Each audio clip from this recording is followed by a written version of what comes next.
Good morning, children. Today we'll start with the basic geometry exercise.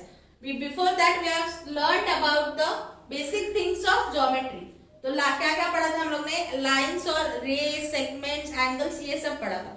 अभी इस period में हम लोग पढ़ेंगे एंगल्स और एक्सरसाइज पढ़ेंगे. ठीक है, मैं जैसे बोला था कि लास्ट पीरियड में आपको कि हम लोग करेंगे, मतलब मैं बताएंगे आप लोग को कि कैसे मेजर करना है. दिस इज स्केल, ये तो सबको पता है. This is called protector.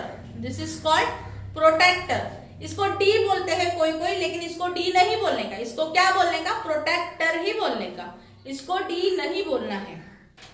ये दोनों सेट स्क्वायर है. इसको क्या बोलते हैं? सेट स्क्वायर बोलते हैं. ये दोनों को सेट्स बोलते हैं. And this is compass. This is called compass. Understood everybody? इसको कंपास ही बोलना है. और इसके जैसा ही दूसरा रहता है जिसको दोनों ऐसे पॉइंट्स रहते हैं. It is called divider. Understood everybody? इसको क्या बोलते हैं हम लोग? डिवाइडर बोलते हैं. तो आज हम लोग वही लर्न करेंगे. क्या क्या लर्न करेंगे आज हम लोग? तो एंगल्स, मेजर, सब एक्सरसाइज सॉल्व करेंगे. जैसे मैंने कल बोला था 90 डिग्रीज एंगल्स का शेप. लास्ट पीरियड में बोला था कि एंगल्स का शेप, तो वो एंगल्स का मेजरमेंट हम लोग को इससे लेना है. तो अगर ये देखो एक सर्कल बनता है यहाँ पे ऐसा, और इसके ऊपर लाइन से ऐसे ऐसे ऐसे ऐसे ऐसे, ठीक है, तो ये 90 डिग्रीज होता है. ये 90 डिग्रीज होता है. यहाँ पे जो मेजर्स होते हैं, इससे अंदर जो मेजर है, दिस इज, अगर पॉइंट यहाँ पे, यहाँ से हम लोग यहाँ से मेजर करते हैं, मतलब यहाँ से स्टार्ट करते हैं, तो यहाँ तक ये बन जाएगा एक्यूट एंगल. और ये है 90 डिग्रीज. यहाँ से हम लोग जैसे यहाँ पे बाहर जाते हैं, दिस बिकम्स ऑब्ट्यूस एंगल. मतलब यहाँ पे एंगल है तो एक्यूट एंगल, यहाँ से लेके यहाँ पे एंगल है तो इट बिकम्स ऑब्ट्यूस एंगल. हम लोग उल्टा भी काउंट कर सकते हैं. कभी कभी एंगल ऐसा भी हो सकता है, कभी कभी का एंगल ऐसा भी हो सकता है. ठीक है, तो ये एंगल ऐसा भी हो सकता है, ये एंगल ऐसा भी हो सकता है. तो वो उसके हिसाब से इस पे मेजर से मैं आपको नोटबुक में ये सॉल्व करके बता देगी. एक्चुअली घर पे कोई बताने वाला होगा तो आप लोग उनसे सीख लीजिए, लेकिन अगर नहीं है तो प्लीज एक मैसेज डालिए. मैं नोटबुक में आप लोग को सिखा देगी कि इससे मेजर कैसे करना है. Everybody clear? So now will start with exercise. ये एक्सरसाइज आपको नोटबुक यहाँ पे भी सॉल्व करना है और नोटबुक पे भी सॉल्व करना है, मतलब आपका रिवीजन हो जाएगा. Now we'll start. Join the given points to make line segments. Name the line segments. ये दो A और B है, इनको ज्वाइन करना है. इनको ज्वाइन करना है. तो सेगमेंट से ये, तो ये कैसे लिखोगे आप? Segment AB. इनको कैसे लिखोगे आप? Segment AB. तो ऐसा लिखना है. इसके ऊपर एरो वगैरह कुछ नहीं लिखना है. सेगमेंट AB ऐसा लिखोगे तो ये लाइन हो जाएगा, लेकिन दैट इज रॉन्ग. इसको कैसे लिखना है? फर्स्ट को सेगमेंट AB. सेकेंड वाले सेगमेंट CD. वो CD जो पॉइंट्स है ऐसा, उसको ज्वाइन करना है और लिखना है, नीचे के बॉक्स में लिखना है सेगमेंट CD. फिर PQ दिया है, P और Q. P और Q दिया है, तो P और Q को ऐसे ज्वाइन करना है और लिखना है सेगमेंट PQ. फिर दिया है RS. फिर अगेन पॉइंट्स दिए हैं R और S. ये RS को ऐसे ज्वाइन करना है. ये सब आपको लाइन स्केल से ड्रॉ करना है, हाथ से नहीं करना है. तो ये हो गया RS, segment RS. Understood? Name the following rays. Following rays यहाँ पे क्या है? ऐसा है, ये पॉइंट दिया है X और ये पॉइंट Y. तो इसको कैसे लिखोगे? रे XY. Understood everybody? Clear? Next take KL.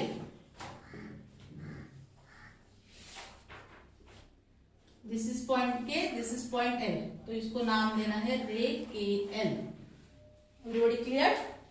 फिर है ML. उल्टा है ऐसा. ये पॉइंट L है और ये पॉइंट L है, तो इसको नाम कैसे देना है? रे LM. मैंने क्या बोला था, इससे पहले एक्सप्लेनेशन किया था. तो यहाँ से जहां से ये पॉइंट है वहां से स्टार्ट करें, तो रे LM, फिर है यहाँ पे P है और यहाँ पे Q है, तो यहाँ पे आएगा रे PQ। अंडरस्टूड? तो ये सब आप देखो, मैं ये एक्सप्लेन मतलब इसका नोट्स आप लोग को लिख के नहीं भेजने वाली, तो ये आपको बोर्ड से ही सीखना है, इसका एक्स्ट्रा नोट्स में लिख के नहीं भेजने वाली, तो आपको ये ऐसे ही लिखना है जैसे टेक्स्ट बुक में है। Understood everybody? Now next will go with third question, name the following figures. Following figures को नाम देना है अपने को थर्ड क्वेश्चन में। ये क्या है उसको नाम दो। फर्स्ट इज ऐसा है ए बी, तो इसको नाम दोगे ray A B. Next is second one is ये डॉट है, ये डॉट है ए बी, तो इसको नाम दो segment A B. Understood? Now next one is it's line. ये क्या है? दोनों साइड एरो है, तो ये क्या है? लाइन है, तो इनको नाम कैसे देना है? Line X Y. Everybody clear? ये है third question. Name the following figures. A B ऐसे लिखना है, सेगमेंट ऐसे लिखना है और लाइन वैसे लिखना है। डिफरेंस समझ में आ रहा है सबको? आपको ray segment line. Now will go with the fourth question. Write the names of the lines in two different ways. तो यहाँ पे फर्स्ट वन दिया हुआ है, तो सेकेंड वन आपको ऐसे ही करना है। तो ये कैसा आएगा? YZ, तो कैसे लिखोगे? Line YZ, line ZY। Understood everybody? Clear?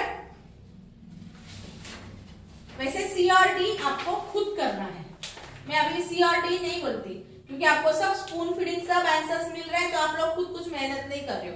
Next हम लोग देखेंगे, ये ऐसे लिखना है YZ ZY, क्योंकि ये लाइन है, इसका स्टार्ट एंड पता नहीं, इसलिए ये उल्टा सुल्टा आप लोग लिख सकते हो। अभी नेक्स्ट हम लोग जाएंगे फिफ्थ क्वेश्चन को। Fifth question is draw the following figures using a ruler. अभी ए है रे TR, तो नोटबुक में कहीं पे भी मतलब उसके नीचे ही दो लाइन छोड़ो और इधर एक पॉइंट लो, फिर स्केल ऐसा रखो और एक लाइन ड्रॉ करो, ठीक है? फिर ये एरो यहाँ पे उसको एरो मार दो और इसको लिखो T, सॉरी ये पॉइंट जो है इसको लिखो T और इसको नाम दो R। ये हो गया रे TR। Everybody clear? Now next question is to line segment AC. Line segment AC, ये कौन सा क्वेश्चन है? फिफ्थ क्वेश्चन है ड्राइंग का।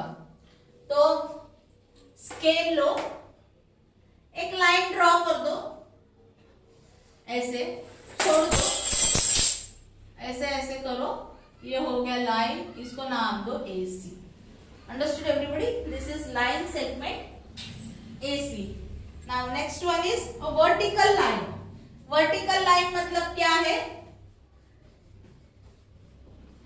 वर्टिकल लाइन मतलब सीधा line, standing line.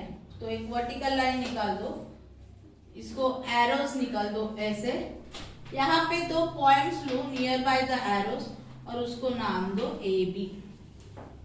Everybody clear? Now next is a point Q। A point Q, तो यहाँ पे सिर्फ एक पॉइंट निकालो और उसको नाम दो Q। Clear everybody? रे TR, line segment AC, vertical line, a point Q। Everybody clear? तो ये हो गया fifth question. Now sixth question is draw an angle and name it's arms and vertex, also right what type of an angle of it is. ठीक है, सबको ये पता चला? ऐसे आपको ड्रॉ करना है नोटबुक में। नाउ सिक्स्थ क्वेश्चन, एक एंगल ड्रॉ करना है, एक डॉट लो, क्वेश्चन पहले नाम पूरा क्वेश्चन लिखो, फिर एक डॉट लो 4-5 लाइन छोड़ के, स्केल से ऐसे एक लाइन ड्रॉ करो, ऐसे एक लाइन ड्रॉ करो और उसको नाम दो, कुछ भी नाम भी आपको जो पसंद है, ऐसा नहीं कि मैं जो दे रही हूँ वही नाम आपको देना जरूरी है, कोई भी नाम दो। मैं नाम देते हैं PQR, तो इसको कैसे लिखेंगे हम लोग, एंगल, इधर ही बाजू में लिखो क्योंकि स्पेस रहता है ना, एंगल PQR। ये एंगल का नाम क्या है, एंगल PQR। तो ये इसका आर्म्स कैसे, arms of angle PQR is equal to ray QP and ray QR। Understood. यहाँ पे आप लोग कुछ भी नाम लिख सकते हो, ABC, STU, कुछ भी नाम दे सकते हो, EFG, कुछ भी नाम दे सकते हो। तो ये कैसे लिखोगे, अगर ABCD लिखा तो आगे कैसे लिखोगे, एंगल ABC, फिर arms of angle ABC is equal to BC, BA and BC, ठीक है, रे BA एंड रे BC। उसके बाद और क्या बोला है उन्होंने, ऑल्सो राइट वर्टेक्स, वर्टेक्स क्या है, Q is the vertex, Q is the vertex। और ये कौन सा टाइप का एंगल है, it is angle PQR is an acute angle। Understood everybody? Angle PQR is an acute angle। इसके बाद question number 7 we will go last question। यहाँ पे सिर्फ आपको नाम लिखने हैं। Name the angles shown in the following figure, classify them as acute, obtuse, straight or right। तो फर्स्ट क्या है, 90 डिग्री से छोटा है। पहले इनको नेम करना है 7th क्वेश्चन में और लिखना है एंगल POQ, ऐसे लिखो, इज एन एक्यूट एंगल, ठीक है, ये हो गया A।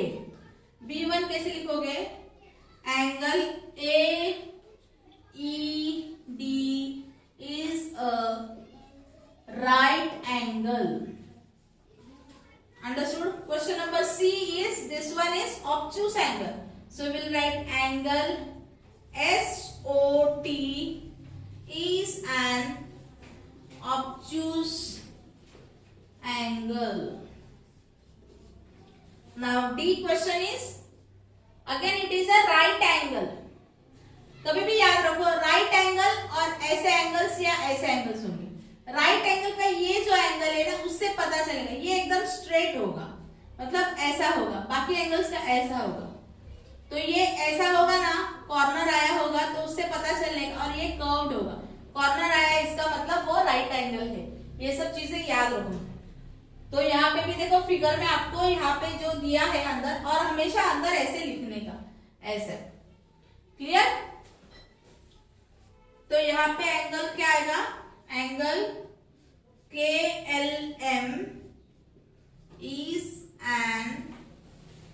a right angle। मैं डायरेक्ट आंसर्स लिख रही हूँ, फिगर्स नहीं बना रही है। तुम लोग को फिगर भी ड्रॉ करना है नोटबुक्स में।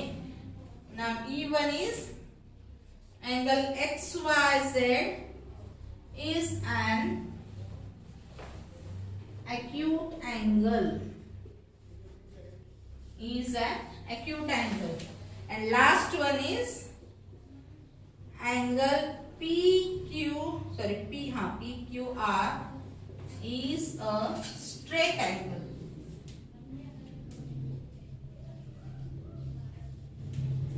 Is a straight angle।